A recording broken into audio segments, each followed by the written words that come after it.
Hi friends, welcome back to my channel. ఈ రోజు మీకు ఈ సీరియల్లో ఏం జరిగిందో తెలుసుకోవాలి అనుకుంటున్నారా? అయితే వెంటనే మనం సీరియల్లోకి వెళ్ళిపోదాం. ఇక రామరాజు, వేదవతి ఇద్దరు కూడా మాట్లాడుకుంటూ ఉంటారు.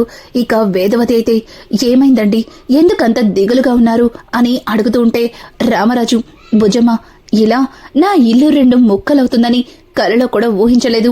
అసలు నడిపోడు ఎందుకిలా మారిపోయాడో కూడా నాకు తెలియటం లేదు అంటూ రామరాజు మాట్లాడుతూ ఉండగానే సడన్ గా ఇంటి ముందుకి ఒక వ్యాన్ వచ్చి ఆగుతుంది. ఒక్కసారిగా రామరాజు అలాగే వేదవతి ఇద్దరూ లేచి బయటికి వస్తుంటారు.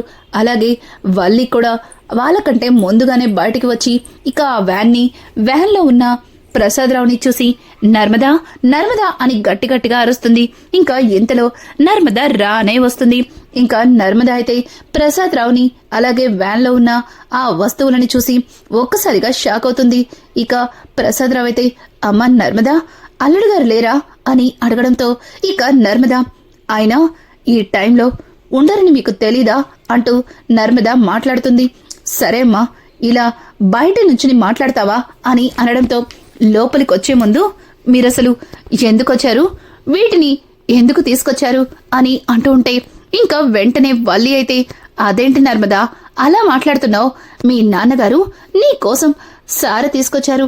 మీరు వేరు కాపురం పెట్టారు కదా, వేరు కాపురం పెట్టేటప్పుడు పుట్టింటి వాళ్ళు సారని తీసుకొస్తారులే, ఆ మాత్రం తెలీదా నీకు అంటూ ఇంకా వల్లి మాట్లాడుతూ ఉంటే వల్లి మాటలకి ప్రసాదరావు, చూసావా ఇంట్లో అందరికంటే నువ్వే తెలివిన దానివి, నేను ఎందుకొచ్చానో ఇట్టే పసిగట్టేశావు, చూడమ్మా నర్మదా.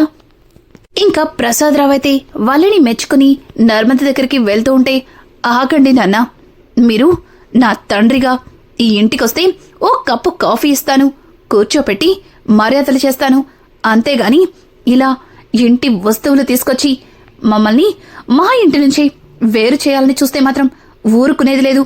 చూడండి నాన్న, మా ఇంటి మధ్యలో ఏర్పడింది కేవలం గీత మాత్రమే, మేము వేరుపడలేదు. దయచేసి ఈ వస్తువులనిచ్చి నిజంగానే ఈ ఇంటిని 2 ముక్కలు చేయకండి. ఇప్పటికీ మీరు చేసిన పని వల్ల ఈ ఇల్లు ముక్కలైపోయింది అంటూ నర్మద అయితే ఇంకా ప్రసాదరావుని చెడమడా తిడుతూ ఉంటుంది. ఇక ప్రసాదరావు, ఏంటి నర్మదా అలా మాట్లాడుతున్నావు, నీకోసం ఈ వస్తువులన్నీ ఎంత సంతోషంగా తీసుకొచ్చానో తెలుసా, ఎలాగో నా చేతులతో నీ పెళ్లి చేయలేకపోయాను, కనీసం ఈ ఒక్క ఆనందాన్నైనా నన్ను అనుభవించనివ్వు అని అంటుంటే, నాన్న కావాలంటే మరొకసారి మీ చేతుల మీద నాకు సాగర్కి పెళ్లి చేయండి, చేసుకుంటాం, అంతేగాని ఇలా వస్తువుల్ని తీసుకొచ్చి మా ఇంట్లోని నన్ను వేరుగా ఉంటున్నాను అని పదే గుర్తు చేసేలా చేయొద్దు. మీరిచ్చిన ప్రతి వస్తువుని చూసినప్పుడల్లా నేను మా అత్త వాళ్ళతో వేరుగా ఉంటున్నానని నన్ను మరింత బాధ పెడుతుంది. దయచేసి వీటిని ఇక్కడి నుంచి తీసుకెళ్లిపోండి అని అంటుంటే ఇంతలో వల్లి, అదేంటి నర్మదా అలా మాట్లాడుతున్నావు, మీ నాన్నగారు నీకోసం ఇంత ప్రేమగా అన్ని వస్తువులు తీసుకొస్తే వద్దని చెప్తావేంటి? పాపం బాబాయ్ గారు ఎంత బాధపడుతున్నారో చూడు. అయినా నీకా మాత్రం తెలీదా, వేరుపడే వాళ్ళకి ఇట్లాంటి పుట్టింటి సారే కామన్. అయినా మీరు ప్రేమించి పెళ్లి చేసుకున్నారు, ఇట్లాంటివన్నీ మీకు పెద్దగా పట్టించుకోరు గాని మీ నాన్నగారు మాత్రం సాంప్రదాయం ప్రకారం మీకు సార తీసుకొచ్చారు, తీసుకోవచ్చు కదా అంటూ ఇక వల్లి అయితే మాట్లాడుతూ ఉంటే ఒక్కసారిగా నర్మద వల్లి వైపు కోపంగా చూస్తుంది. దయచేసి మా నాన్న నేను మాట్లాడుకునేటప్పుడు మధ్యలోకి రావద్దు, ఇట్లాంటి చెత్త సలహాలు ఇవ్వద్దు అంటూ ఇక నర్మద అయితే కోపంగా గట్టి వార్నింగ్ ఇస్తుంది. ఇక వేదవతి అయితే, వలి నీకెన్నిసార్లు చెప్పాలి, ఇలా మాట్లాడుకునేటప్పుడు మధ్యలోకి దూరద్దని, అయినా ఇక్కడ నీకేం పని, రే పెద్దోడా నీ భార్యను తీసుకుని లోపలికి వెళ్ళు అని అంటుంటే, అయ్ బాబాయ్ అట్టా మాట్లాడతారేంటి అత్తయ్య గారు, ఇక్కడ మీరందరూ ఉన్నారు, మీరందరినీ ఇక్కడే ఉంచుకొని నేనట్టా లోపలికి ఎలా వెళ్తాను? చూడండి అత్తయ్య, నేను ఈ ఇంటికి పెద్ద కోడల్ని, ఈ ఇంట్లో ఏం జరిగినా మామయ్య గారి తర్వాత అన్నీ చూసుకోవాల్సింది నేనే కదా అని అంటుంటే, ఏంటి ఈ ఇంటికి పెద్ద కోడలివా, నాన్న తర్వాత అన్నీ మీరే చూసుకోవాలా? మరి ఇంటికొచ్చినా ప్రతి సమస్య గురించి కూడా మనం మాట్లాడుకోవాలి కదా వదినా అంటూ ఇక ధీరజ్ మాట్లాడుతుంటే ఇంకా పక్కన ఉన్న సుకన్య వల్లితో, ఒసే వల్లి, పెద్ద కోడలు అది ఇది అంటూ బిల్డప్ ఇచ్చావు, కానీ ఆ ధీరజ్ ఏం మాట్లాడుతున్నాడో విన్నావా? ఇంట్లో ప్రతి సమస్యని కూడా కలిసి మాట్లాడుకోవాలి అంటున్నాడు. అంటే నువ్వు చేసినవన్నీ బయట పెట్టాలంటున్నాడు అని అంటుంటే ఇక వల్లి, అయ్ బాబాయ్, ఆ మాటలో అంత అర్థముందా? లేదు, నేను ఇప్పుడు నోరు మూసుకుని ఉంటాను అంటూ ఇక వేదవతితో, అత్తయ్యగారండి, మీరు చెప్పినట్టుగాని నేను లోపలికి వెళ్ళిపోతానండి అంటూ ఇక వల్లి అయితే అక్కడి నుంచి లోపలికైతే వెళ్తుంది. ఇది ఇలా ఉండగా ఇక నర్మద, చూడండి నాన్న, ఈ వస్తువుల్ని తీసుకుని ఇక్కడి నుంచి వెళ్తారా లేదా అని అడగడంతో ఇక ప్రసాదరావు చాలా బాధగా అక్కడి నుంచి ఆ వ్యాన్తో వెళ్లబోతుంటే ఇంతలో సాగర్ ఎదురొస్తాడు. ఒక్కసారిగా సాగర్ ప్రసాదరావుని చూసి, మావయ్య గారు మీరేంటి ఇక్కడ, పైగా ఇంటికి వచ్చి నాతో మాట్లాడకుండానే వెళ్ళిపోతున్నారు అని అంటుంటే ఇక ప్రసాదరావు, చూడలుడు, మీరు వేరు కాపురం పెట్టారు, మీకోసం మీకు అవసరమైన వస్తువులన్నింటినీ ఎంతో ప్రేమగా తీసుకొచ్చాను, కానీ వీటిని నర్మద వద్దంటుంది అని అంటుంటే, ఏంటి నర్మద వద్దంటుందా? అసలు వద్దని చెప్పడానికి తనెవరు? ముందు మీరు లోపలికి పదండి అంటూ ఇక సాగర్ లోపలికి రాబోతూ ఉంటే ఇంతలో నర్మద, సాగర్, అసలు మా నాన్న ఏం చేస్తున్నారో చూసావు కదా, మా నాన్న నీకు సారంటూ వస్తువులు తీసుకొచ్చారు, అయినా వాటిని నువ్వు కొనలేవా ఏంటి? చూడు, నేను గవర్నమెంట్ జాబ్ చేస్తున్నాను, అలాగే నువ్వు అదే గవర్నమెంట్ జాబ్ని డబ్బులు పెట్టి కొనుక్కొని మరి సంపాదించావు, మరి ఇద్దరం గవర్నమెంట్ జాబ్ చేసుకుని ఆఫ్టర్ ఆల్ ఆ వస్తువులు కూడా కొనుక్కోలేమా? వాటిని తీసుకుంటే మళ్ళీ నువ్వు వాటిని కూడా కొనుక్కోలేవని అందరి ముందు తలదించుకోవాల్సి వస్తుంది, అందుకే వాటిని తీసుకోకుండా తిరిగి వెనక్కి పంపించేశాను, నేను చేసింది కరెక్టే కదా సాగర్ అంటూ ఇక నర్మద అయితే అమాయకంగా సాగర్తో మాట్లాడుతుంది. ఒక్కసారిగా సాగర్, అంటే వీటిని తీసుకుంటే వీళ్ళందరూ వీటిని కూడా కొనుక్కోలేనని నన్ను చులకనగా చూస్తారా నర్మద అన్నట్టు, ఇప్పుడు వీటిని నేను తీసుకోవాలా వద్దా అంటూ ఇక సాగర్ మనసులో రకరకాల ప్రశ్నలు తలెత్తుతాయి. ఇక ప్రసాదరావు అయితే, అమ్మ నర్మద, నేను నీ కన్న తండ్రిని, నేను ఈ వస్తువుల్ని ఇవ్వడంలో ఎటువంటి తప్పు లేదు, వీటిని తీసుకోవడం వల్ల అల్లుడి గారు ఎవరి దగ్గర తలదించుకోనక్కర్లేదు అని అంటుంటే, చూడండి నాన్న, వీటిని ఎలాంటప్పుడు తీసుకోవాలో తెలుసా? సాగర్ ఏ డబ్బు కట్టకుండా తను కష్టపడి గవర్నమెంట్ జాబ్ తెచ్చుకున్న రోజు ఇటువంటి వస్తువులు తీసుకున్నా పెద్దగా ఇబ్బంది ఏమీ ఉండదు, వాటి వల్ల ఎవ్వరూ కూడా సాగర్ని నన్ను తప్పుగా అనుకునేవారు కాదు, కానీ ఇప్పుడు సాగర్ డబ్బులు పెట్టి గవర్నమెంట్ జాబ్ కొన్నాడు, ఇట్లాంటప్పుడు ఈ వస్తువుల్ని తీసుకుంటే ఖచ్చితంగా సాగర్ని చులకనగానే చూస్తారు, గవర్నమెంట్ జాబుని డబ్బు పెట్టి కొన్నవాడు ఆఫ్టర్ ఆల్ ఈ వస్తువుల్ని కూడా కొనుక్కోలేడా అంటూ సాగర్ని ఎగతాళి చేస్తారు. సాగర్నలా ఎగతాళి చేస్తే నేను తట్టుకోలేను అని చెప్పి నర్మద అయితే ఇక తెగ నటించేస్తుంది. ఒక్కసారిగా ఇంకా వేదవతి అయితే తనలో తను నవ్వుకుంటుంది. ఇంకా అక్కడే ఉన్న ధీరజ్ అయితే, వదిన నడిపోడిని బాగా ఇరికించేసింది, ఇప్పుడు నడిపోడు ఆ వస్తువులు తీసుకోవాలా వద్దా అని వాళ్ళలో వాడే జుట్టు పీక్కుంటున్నాడు అని చెప్పి ఇంకా ధీరజ్ అయితే తన మనసులో అనుకుంటాడు. ఇంకా సాగర్ అయితే, మావయ్య గారు, మీరు వీటిని తెచ్చినందుకు నాకు కూడా చాలా హ్యాపీగా ఉంది, కాకపోతే నర్మద చెప్పినట్టు వీటిని తీసుకుంటే నిజంగానే ఇక్కడ ఉన్నవాళ్ళు నన్ను చులకనగా చూస్తారు, పర్వాలేదు, నేను వీటిని ఈ మంత్ శాలరీ పడగానే కొనేస్తాను, దయచేసి వీటిని నేను తీసుకోలేను అని చెప్పడంతో ఇక నర్మద, నాన్న, సాగర్ చెప్పింది విన్నారు కదా, వీటిని తీసుకుని ఇక్కడి నుంచి వెళ్ళండి, వీటిని తీసుకొచ్చి మీరు ఎవరిని అవమానించాలనుకుంటున్నారో నాకు బాగా తెలుసు, చూడండి వీటిని తీసుకోవడం కుదరదు అంటూ ఇక నర్మద అయితే రెండు రకాలుగా మాట్లాడుతుంది. ఇక ప్రసాదరావు అయితే నర్మద మాటల్ని అర్థం చేసుకుని కోపంగా అక్కడి నుంచి వెళ్ళిపోతాడు. ఇక ఇదంతా కిటికీలో నుంచి చూస్తున్న వల్లి అయితే ఈ నర్మదకేమన్నా పిచ్చా? వాళ్ళమ్మోళ్ళు అన్ని వస్తువులు పంపిస్తే వాటిని తీసుకోకుండా వెనక్కి పంపించేసింది. మా అమ్మ ఉంది, కనీసం ఒక స్పూన్ కూడా ఇవ్వదు, అన్నొస్తువుల్ని నర్మద వద్దనేసింది అంటూ వల్లి అయితే తెగ ఫీల్ అయిపోతుంది. ఇక సుకన్య, ఉసై ముందుని కడుపు గురించి ఆలోచించకుండా ఇలా వాళ్ళ సారి వస్తువులంటూ అలాగే మీ అమ్మ స్పూన్ అంటూ తింగరి వాగుడంతా వాక్కు. చూడు, మరొక వారంలో నిన్ను చెకప్కి తీసుకెళ్ళాలి. నిన్ను మీ అత్తయ్యే దగ్గరుండి మరి చెకప్కి తీసుకెళ్తాను అంటుంది.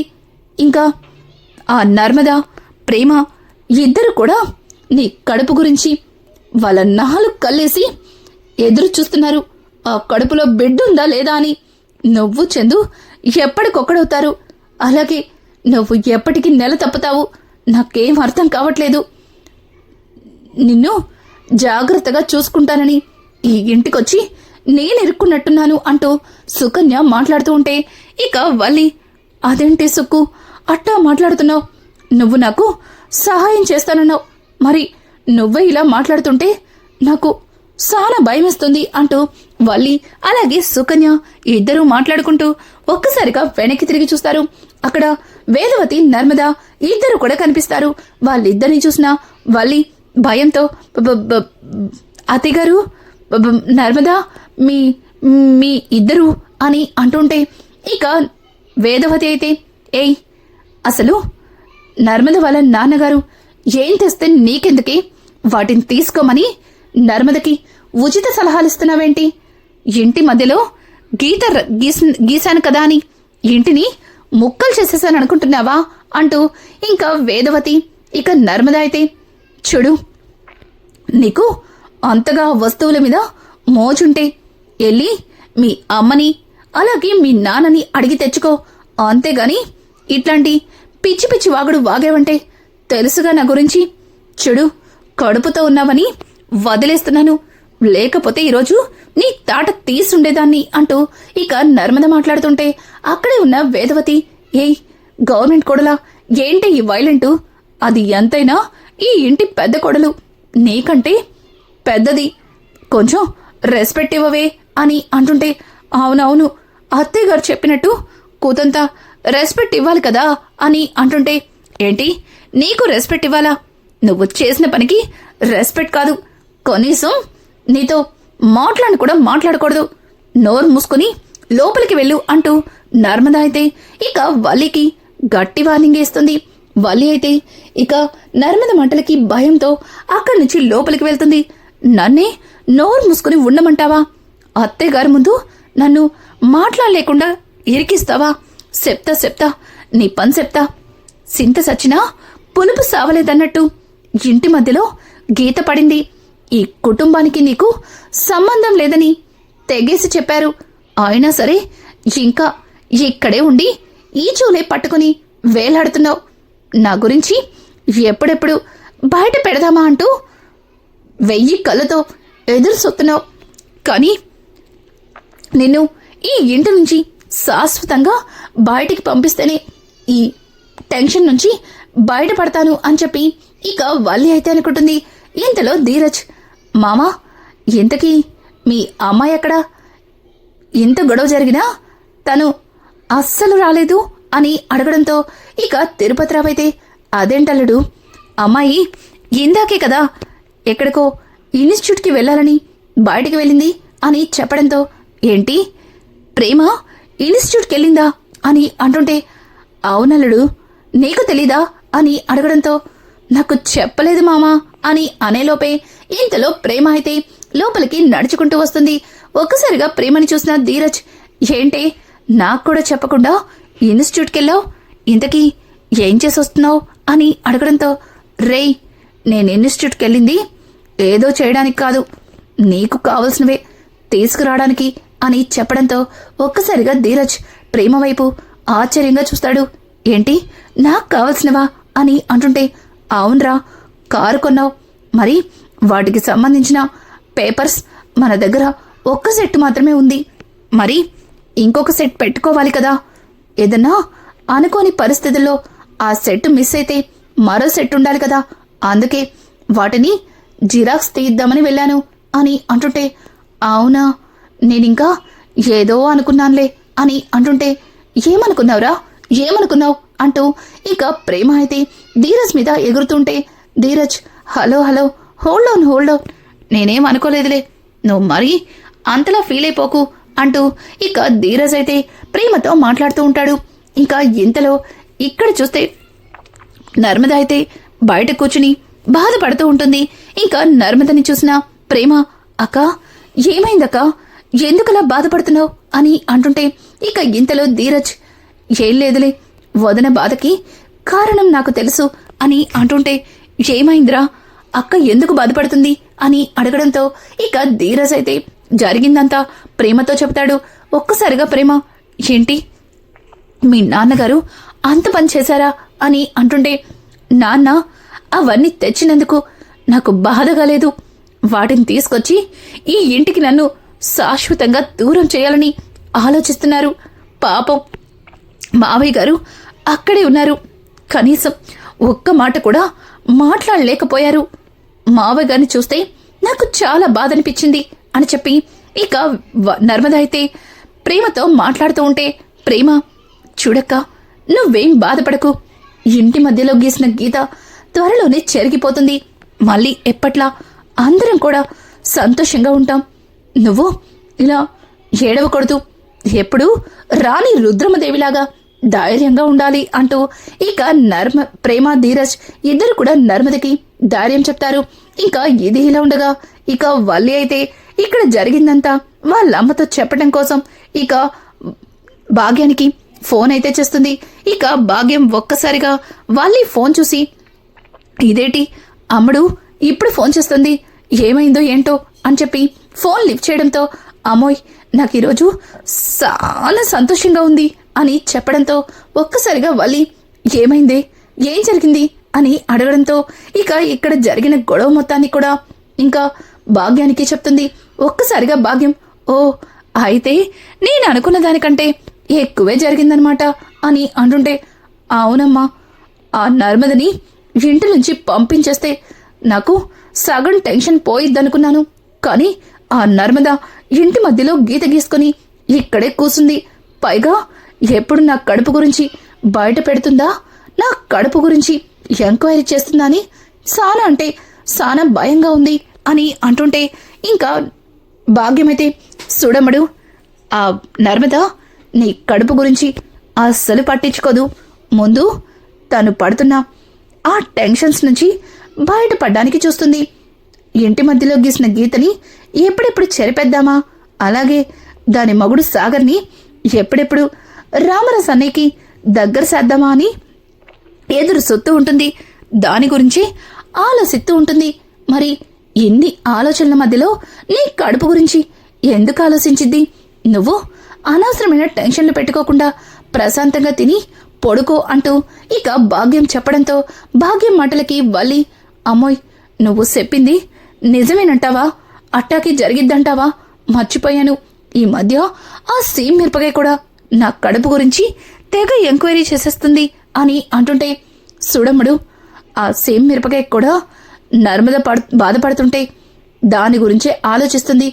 నీ గురించి పట్టించుకోదులే, నువ్వేం కంగారు పడకు అంటూ భాగ్యం నచ్చచెప్పి కాల్ కట్ చేస్తుంది. ఇక వల్లి అయితే, అమ్మేమో వాళ్ళు నా కడుపు గురించి ఆలోచించరు, వాళ్ళ బాధల్లో మునిగిపోయారు అని మాట్లాడుతుంది. కానీ వాళ్ళేమో అవకాశం దొరికినప్పుడల్లా నా కడుపులో బిడ్డ ఉందా లేదా అని తెగ ఎంక్వైరీ చేసేస్తున్నారు అనుకుంటూ ఇక వల్లి వెనక్కి తిరిగి చూస్తుంది. ఒక్కసారిగా వల్లికి ఎదురుగా ఇంకా వేదవతి అలాగే రామరాజు కనిపిస్తారు. వాళ్ళిద్దరిని చూసిన వల్లి భయంతో గజగజ వణికిపోతుంది. ఇప్పుడు నేను మాట్లాడిన మాటలు వీళ్ళిద్దరూ వినేసుంటారా? ఇప్పుడు నేను వీళ్ళకి ఏం చెప్పాలి అంటూ ఇక వల్లి అయితే తలకొక్కుంటూ, అత్తయ్య గారు, మావయ్య గారు ఏమన్నా కావాలా అంటూ వల్లి అయితే భయంతో వాళ్ళిద్దరినీ అడుగుతూ ఉంటుంది. ఒక్కసారిగా ఇక రామరాజు అయితే వల్లి చెప్ప పగల కొడతాడు. వల్లి అయితే మావయ్య గారండి అని అంటుంటే, నోర్మొయ్, ఇంకొక్క మాట మాట్లాడినా నేనేం చేస్తాను కూడా నాకే తెలీదు, ఇంత మోసం చేస్తావా అంటూ రామరాజైతే ఇక వల్లిని నిలదీస్తూ ఉంటాడు. వల్లి అయితే ఏం చెప్పాలో అర్థం కాక తనలో తను సతమతమైపోతుంది. ఇక రానున్న ఎపిసోడ్స్ అయితే మరింత ఇంట్రెస్టింగ్ గా మారిపోతున్నాయి. ఈ వీడియో మీకు నచ్చినట్టయితే లైక్ చేసి సబ్స్క్రైబ్ చేయడం మాత్రం మర్చిపోకండి. Thanks for watching. Hi friends, welcome back to my channel.